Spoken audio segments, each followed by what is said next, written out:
Hello everyone, welcome back to another IPO review video. इसमें हम Uday Shiv Kumar infra limited के IPO का कंप्लीट डिटेल में रिव्यू करेंगे। इस कंपनी के बारे में जानेंगे, इसके फाइनेंशियल्स देखेंगे, कंपनी को पीयर्स के साथ कंपेयर करके भी देखेंगे कि कंपनी जिस वैल्यूएशन पर लिस्ट हो रही है वो सही वैल्यूएशन है या नहीं। इस आईपीओ का ग्रे मार्केट प्रीमियम देखेंगे, जिससे हमें इस आईपीओ में कितना लिस्टिंग गेन होने के चांसेस है वो पता लग जाएगा। और अंत में हम बात करेंगे कि इस आईपीओ में आपको अप्लाई करना है या नहीं करना। अप्लाई करना है तो आपको लॉन्ग टर्म के हिसाब से अप्लाई करना है या केवल लिस्टिंग गेन के हिसाब से अप्लाई करना है। तो कंप्लीट डिटेल में बात करेंगे, वीडियो को एंड तक देखते रहिए। सबसे पहले दोस्तों, Uday Shiv Kumar infra Limited company के बारे में बात करें तो बेसिकली ये कंपनी इंफ्रास्ट्रक्चर से रिलेटेड है। जैसे इसके नाम से ही पता चल रहा है, ये कंस्ट्रक्शन ऑफ रोड्स के बिजनेस में लगी हुई है। तो दोस्तों, कंपनी का जो मेनली काम है वो रोड बनाने का काम है। ये all over India national highways बनाती है, स्टेट हाईवेज बनाती है, डिस्ट्रिक्ट रोड बनाती है और भी अलग अलग एरियाज में ये कंपनी रोड्स का कंस्ट्रक्शन करती है। तो इस प्रकार दोस्तों, कंपनी का जो मेन बिजनेस है वो रोड बनाने का काम है, रोड का ये कंस्ट्रक्शन करती है। इसके बाद दोस्तों, इस कंपनी की प्रेजेंस की बात करें तो इस कंपनी की प्रेजेंस मेनली कर्नाटका स्टेट में है। तो इस कंपनी का वर्किंग एरिया कर्नाटका है। तो इस प्रकार दोस्तों, इस कंपनी की ये बेसिक डिटेल है। अब हम दोस्तों चलते हैं अगले पार्ट पर, जिसमें हम इस कंपनी के फाइनेंशियल्स देखेंगे कि इस कंपनी के फाइनेंशियल्स किस प्रकार के हैं। तो यहाँ पर दोस्तों, कंपनी की जो टोटल असेट्स है आप यहाँ पर देख रहे हैं कि लगातार बढ़ रही है। 31 मार्च 2020 को 158.26 करोड़ रुपए की टोटल असेट्स थी, जो कि 30 सितंबर 2022 को 178.90 करोड़ रुपए की हो चुकी है। टोटल रेवेन्यू भी दोस्तों कंपनी का अच्छा है। 31 मार्च 2020 को 194.41 करोड़ रुपए था, जो कि 31 मार्च 2022 को 186.39 करोड़ रुपए। और लेटेस्ट जो क्वार्टरली रिजल्ट आए हैं उसमें जो कंपनी का टोटल रेवेन्यू है वो 107.14 करोड़ रुपए है। तो इस प्रकार दोस्तों, कंपनी का टोटल रेवेन्यू भी अच्छा है। प्रॉफिट आफ्टर टैक्स की बात करें यानी नेट प्रॉफिट की बात करें तो कंपनी का 31 मार्च 20 का प्रॉफिट 10.49 करोड़ रुपए है, जो कि 31 मार्च 2022 में बढ़कर 12.15 करोड़ रुपए हो गया है। और लेटेस्ट क्वार्टर में भी कंपनी ने 10 करोड़ के आसपास का प्रॉफिट जनरेट किया है। नेटवर्थ भी कंपनी की लगातार इंक्रीज हो रही है। टोटल बोरिंग्स भी कंपनी की डिसेंट है। तो ओवरऑल दोस्तों, फाइनेंशियल रिपोर्ट कंपनी की अच्छी है। कंपनी का प्रॉफिट भी अच्छा है, टोटल एसेट्स भी अच्छी है और कंपनी की रेवेन्यू भी अच्छी है। तो यहाँ पर दोस्तों, कंपनी की फाइनेंशियल रिपोर्ट को देखें तो ओवरऑल कंपनी की फाइनेंशियल रिपोर्ट अच्छी है। आईपीओ लाने के ऑब्जेक्ट्स की बात करें तो कंपनी ने आईपीओ लाने के दो ऑब्जेक्ट यहाँ पर बताए हैं। एक, वर्किंग कैपिटल रिक्वायरमेंट को पूरा करना है और दूसरा यहाँ पर जनरल कॉर्पोरेट पर्पज बताया है। तो इस प्रकार कंपनी ने ये दो आईपीओ लाने के ऑब्जेक्ट्स बताए हैं। इसके बाद दोस्तों, इस आईपीओ की डिटेल्स की बात करें तो ये आईपीओ 20 मार्च से 23 मार्च 2023 के बीच ओपन रहेगा। इस आईपीओ का जो प्राइस बैंड है वो 33 रुपए से 35 रुपए पर शेयर है। और यहाँ पर इस आईपीओ में आपको लॉट साइज देखने को मिलेगा 428 शेयर्स का, यानी 428 शेयर का एक लॉट है। अगर आप इस आईपीओ में अप्लाई करते हैं तो आपको 428 शेयर यानी 428 शेयर मिलेंगे। इश्यू साइज 66 करोड़ रुपए हैं और जो कि दोस्तों पूरा का पूरा प्रेस इश्यू है। ये इस आईपीओ की सबसे पॉजिटिव बात है कि यहाँ पर हमें कोई भी ओपर फॉर सेल देखने को नहीं मिल रहा है। इस आईपीओ की लिस्टिंग बीएसई और एनएसई पर होगी। इंपोर्टेंट डेट्स की बात करें तो यहाँ पर बेसिक अलॉटमेंट होने वाला है 28 मार्च को। आईपीओ का रिफंड होगा 29 मार्च को। डीमेट में शेयर्स को क्रेडिट किया जाएगा 31 मार्च को। और इस आईपीओ की लिस्टिंग डेट है 3 अप्रैल 2023। तो दोस्तों, अगर आप इस आईपीओ में अप्लाई करना चाहते हैं तो इन डेट्स को भी आप जरूर ध्यान में रखिएगा। इसके बाद दोस्तों, इस आईपीओ के इंपोर्टेंट कोटाज की बात करें तो यहाँ पर क्यूआईबीज के लिए 10% का कोटा है, एचएनआईज के लिए यहाँ पर 30% का कोटा है और रिटेलर्स के लिए यहाँ पर 60% का कोटा है। तो यहाँ पर दोस्तों, रिटेलर्स के लिए बहुत ही अच्छा मौका है। 60% का रिटेल कोटा इस आईपीओ में आपको देखने को मिलेगा। तो अगर आप इस आईपीओ में अप्लाई करते हैं तो आपके अलॉटमेंट होने के चांसेस बहुत ही हाई रहने वाले हैं। तो यहाँ पर रिटेल कैटेगरी के लिए बहुत ही अच्छा एलोकेशन किया गया है। इस आईपीओ में एप्लीकेशंस की बात करें तो रिटेल कैटेगरी से मैक्सिमम 13 लॉट के लिए अप्लाई किया जा सकता है। और अगर आप एसएसएनआई कैटेगरी से अप्लाई करना चाहते हैं तो आपको मिनिमम 14 लॉट के लिए अप्लाई करना पड़ेगा।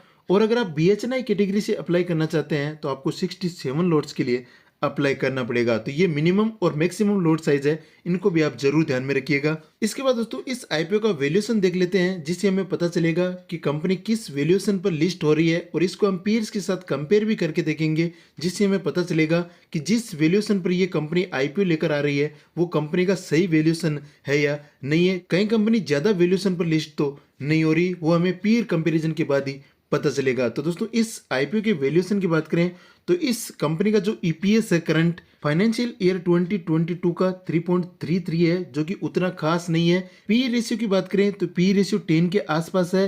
रिटर्न ऑन नेटवर्थ की बात करें तो रिटर्न ऑन नेटवर्थ 17.78 है, जो कि अच्छा है। आरओसीई की बात करें तो आरओसीई भी यहाँ पर 17% के आसपास है। और डेट टू इक्विटी रेशियो की बात करें तो डेट टू इक्विटी रेशियो है 0.39, जो कि दोस्तों अंडर कंट्रोल है। जिस भी कंपनी का डेट टू इक्विटी रेशियो 1 से कम होता है उसको हम अंडर कंट्रोल मानते हैं। इस प्रकार दोस्तों कंपनी का वैल्यूएशन अच्छा लग रहा है, लेकिन इसको पीएर्स के साथ कंपेयर करेंगे तभी हमें पता चलेगा कि कंपनी सही वैल्यूएशन पर लिस्ट हो रही है या नहीं हो रही। तो चलिए दोस्तों इस कंपनी को पीएर्स के साथ कंपेयर करके देख लेते हैं, जिससे हमें पता चल जाएगा कि जो कंपनी का वैल्यूएशन है वो सही वैल्यूएशन है या नहीं है। तो यहाँ पर दोस्तों इस कंपनी की पीयर ग्रुप की कंपनियां जो कि ऑलरेडी शेयर मार्केट में लिस्टेड है, उसमें से पहला नाम है एचजी इंफ्रा इंजीनियरिंग लिमिटेड, जिसका टोटल रेवेन्यू 3751 करोड़ रुपए है। और इसके प्रॉफिट की बात करें तो 380 करोड़ रुपए का प्रॉफिट है। ईपीएस भी यहाँ पर आप देख सकते हैं कि 58.31 का ईपीएस है और पीई रेशियो यहाँ पर 12 के आसपास है। और इस कंपनी का करंट मार्केट प्राइस 799 रुपए है। तो इस कंपनी को अगर हम उदय शिव कुमार इंफ्रा लिमिटेड से कंपेयर करें तो यहाँ पर क्लियरली हमें दिख रहा है कि उदय शिव कुमार इंफ्रा लिमिटेड ज्यादा वैल्यूएशन पर लिस्ट हो रही है। यहाँ पर आप देख सकते हैं कि पी भी 12 के आसपास है। यहाँ पर दोस्तों आप ईपीएस को देख लीजिए, उसका ईपीएस 3.33 था, यहाँ पर ईपीएस 60 के आसपास है।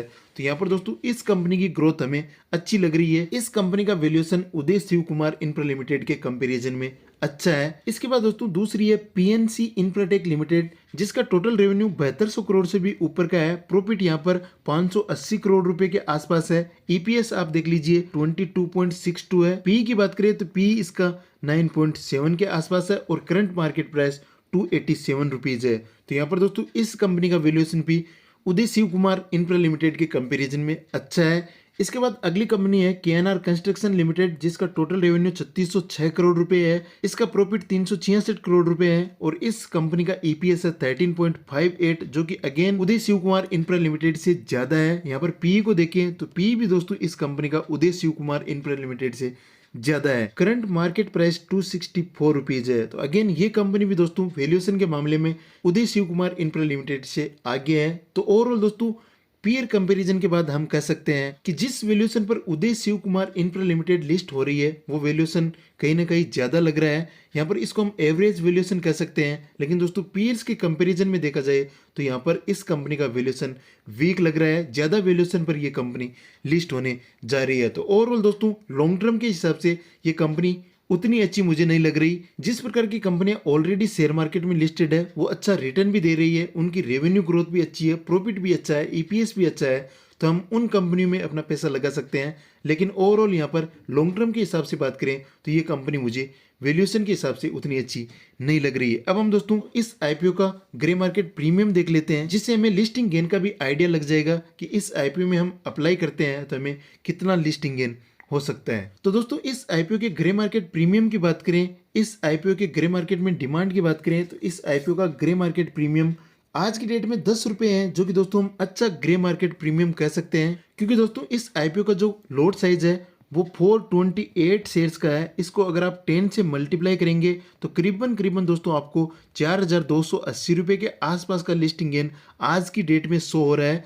इस आईपीओ का एस्टिमेटेड लिस्टिंग प्राइस 45 रुपए के आसपास शो हो रहा है। और यहाँ पर लिस्टिंग गेन की बात करें तो 28.57% का लिस्टिंग गेन आज की कंडीशन में शो हो रहा है। ये दोस्तों आगे आने वाले दिनों में चेंज भी हो सकता है, लेकिन दोस्तों आज की कंडीशन में देखा जाए तो आईपीओ की डिमांड ग्रे मार्केट में अच्छी है, ग्रे मार्केट प्रीमियम अच्छा है। तो इस आईपीओ में दोस्तों हम अप्लाई कर सकते हैं, इसमें हमें अच्छा लिस्टिंग गेन जरूर देखने को मिलेगा।